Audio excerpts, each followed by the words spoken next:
Di balik setiap butir padi yang kita makan, ada tangan-tangan petani yang bekerja tanpa lelah.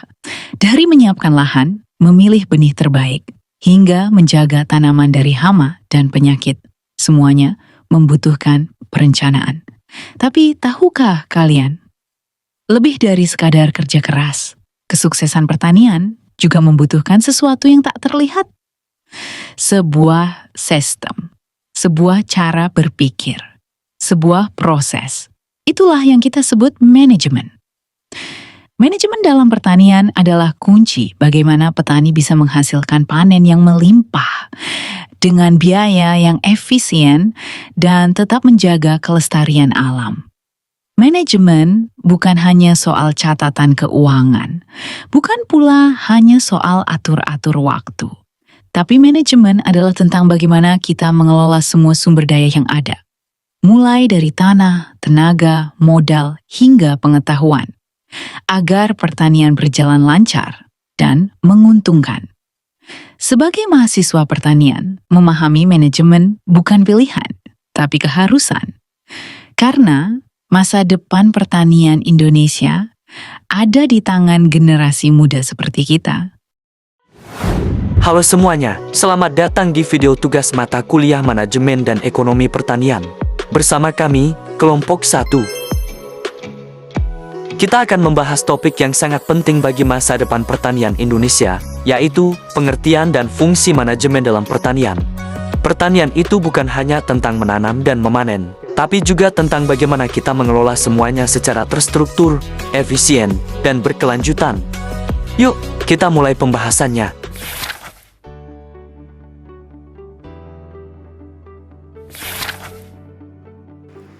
Pengertian manajemen.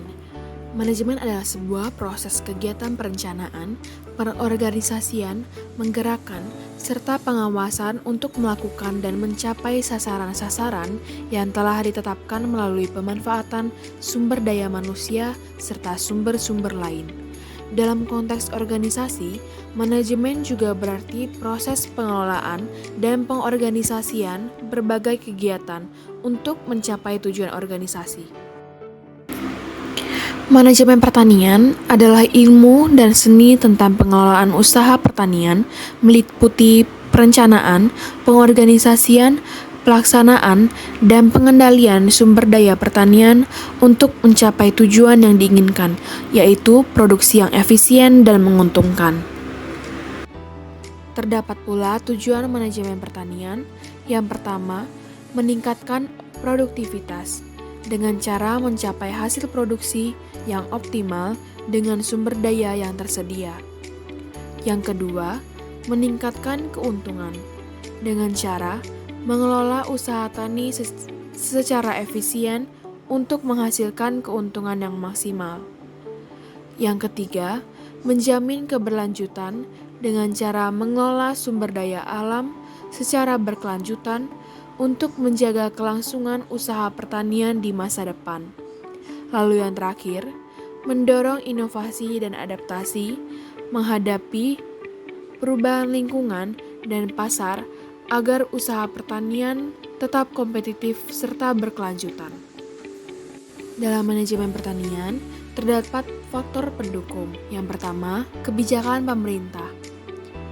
Kebijakan pemerintah merupakan faktor eksternal seperti kebijakan pertanian, subsidi, dan dukungan pemerintah. Selanjutnya, infrastruktur. Kondisi infrastruktur seperti jalan, irigasi, dan listrik. Lalu yang terakhir, lembaga pendukung. Seperti lembaga keuangan, penyedia teknologi, dan lembaga penelitian yang mendukung sektor pertanian. Selanjutnya adalah tingkatan manajemen. Tingkatan manajemen ini merupakan level dari manajemen atau pembagian kekuasaan dalam lingkup manajer. Tingkatan ini dibagi menjadi 3, yaitu top line, middle line, dan first line. First line manajemen merupakan tingkatan yang paling rendah dan bertanggung jawab langsung kepada pekerjaan manajerial. Tingkatan ini juga memiliki kekuasaan yang paling rendah jika dibandingkan dengan manajemen lainnya. Selanjutnya adalah middle line management. Tingkatan ini merupakan tingkatan kedua yang berada di bawah top manajemen dan di atas first line management. Middle management ini bertanggung jawab kepada top management karena posisinya ditunjuk langsung oleh puncak manajemen atau top management. Selanjutnya adalah top management, merupakan tingkatan paling akhir yang menduduki level paling atas pada level manajemen. Dalam tingkatan ini top management masuk ke kedudukan paling tinggi sehingga mengawasi semua manajer yang ada di bawahnya. Selanjutnya ada ruang lingkup manajemen. Ini merupakan perencanaan, pengorganisasian, pengarahan, dan pengendalian semua aspek kegiatan pertanian untuk mencapai tujuan produksi dan keuntungan yang optimal. Ruang lingkup manajemen ini dibagi menjadi 4 subsistem, yaitu ada subsistem penyediaan sarana produksi, subsistem usaha tani atau produksi, subsistem pasca panen, dan subsistem pemasaran. Nah, pertama kita akan bahas subsistem penyediaan sarana produksi.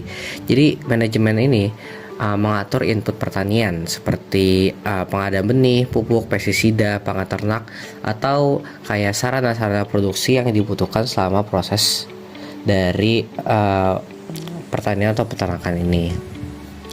Selanjutnya adalah subsistem usaha tani atau selama berproduksi. Jadi ini tuh ada seperti pemilihan komoditas yang digunakan, penyusunan rencana produksi, terus juga ada pengelolaan lahan, pengelolaan tanaman atau ternak, pengendalian kualitas, manajemen tenaga kerja, dan manajemen keuangan yang merupakan aspek penting karena ini menghitung keuangan seperti uang yang digunakan dan uang yang didapatkan selama proses produksi. Selanjutnya adalah subsistem pasca panen.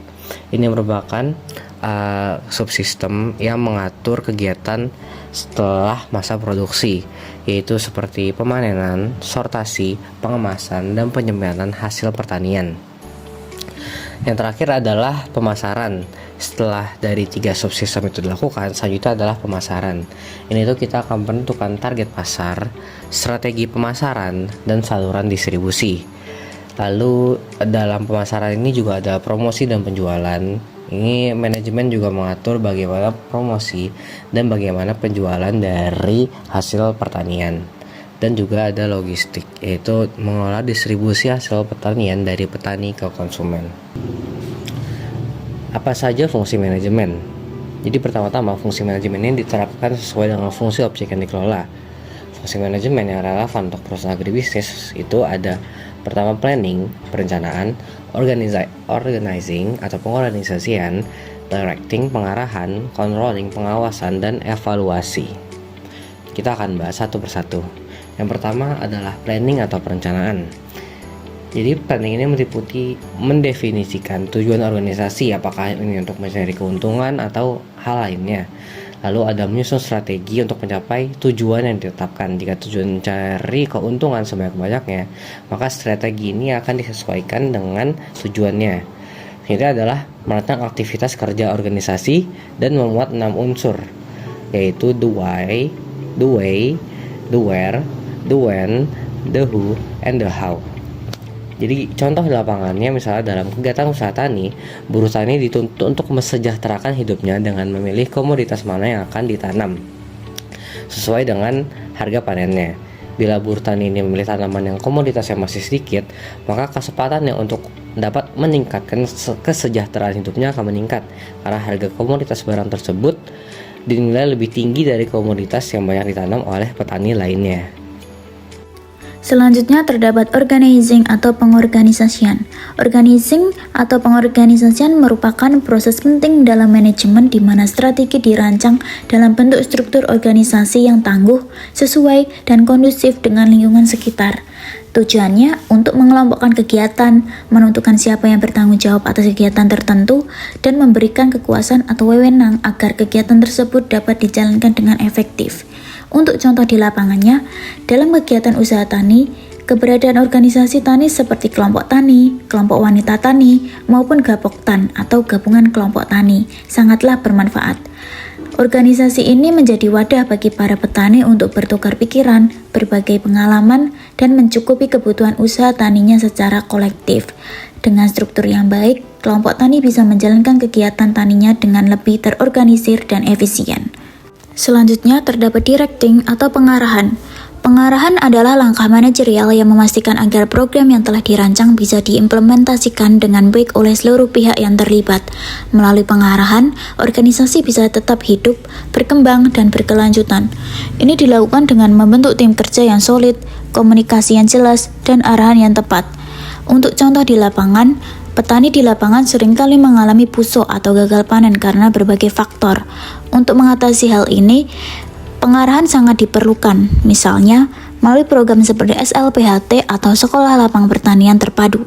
Petani diberikan pengarahan dan edukasi terkait penyebab busuk, terutama dari aspek hama dan penyakit tanaman.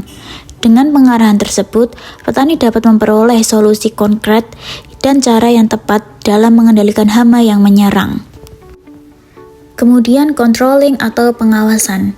Pengawasan bertujuan untuk memastikan semua kegiatan berjalan sesuai rencana, mencapai target yang ditentukan, dan mampu mengantisipasi perubahan yang terjadi. Melalui pengawasan ini, kita dapat melaksanakan tujuan, mengidentifikasi masalah, dan menentukan tindakan korektif yang paling tepat. Untuk contoh di lapangannya, dalam praktiknya, para petani bersama anggota kelompok tani lainnya saling mengawasi dan berkoordinasi terkait kegiatan pertanian. Misalnya, pengawasan terhadap kebutuhan alat dan mesin pertanian atau alsintan, penggunaan pupuk, serta pengendalian gulma dan hama. Dengan pengawasan yang baik, semua persoalan yang muncul bisa ditangani dengan cepat sehingga produktivitas tetap terjaga. Evaluation atau evaluasi. Evaluasi merupakan proses untuk menilai pelaksanaan rencana, baik rencana yang sedang dijalankan maupun yang telah selesai, untuk melihat apakah ada penyimpangan dan apakah tujuan telah tercapai. Evaluasi dilakukan berdasarkan indikator yang telah ditetapkan sebelumnya.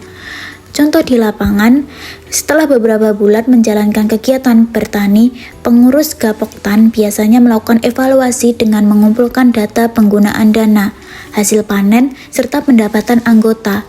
Misalnya, jika hasil evaluasi menunjukkan bahwa penggunaan bibit dan pupuk sudah baik, tetapi pemasaran masih menjadi kendala, maka Gapoktan bisa menyusun rencana tindak lanjut seperti mencari mitra agribisnis baru. Dengan evaluasi ini, organisasi dapat terus melakukan perbaikan, mencapai tujuan, dan meningkatkan kemandirian petani.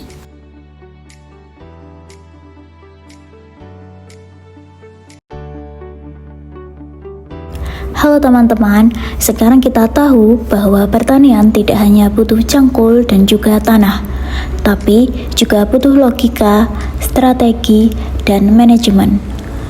Karena sehebat apapun lahan yang kita miliki, tanpa perencanaan dan pengolahan yang tepat, hasilnya bisa sia-sia saja. Manajemen pertanian bukan hanya sekedar teori. Manajemen adalah bekal nyata untuk menghadapi tantangan di lapangan, dari musim tanam yang tak menentu, harga pasar yang fluktuatif, hingga perubahan iklim yang makin terasa. Kita, sebagai mahasiswa pertanian, bukan hanya sebagai penonton saja. Kita adalah calon pelaku perubahan. Mari kita gunakan ilmu ini untuk membangun pertanian Indonesia yang lebih efisien, berkelanjutan, dan mandiri. Terima kasih sudah menyimak video ini sampai akhir.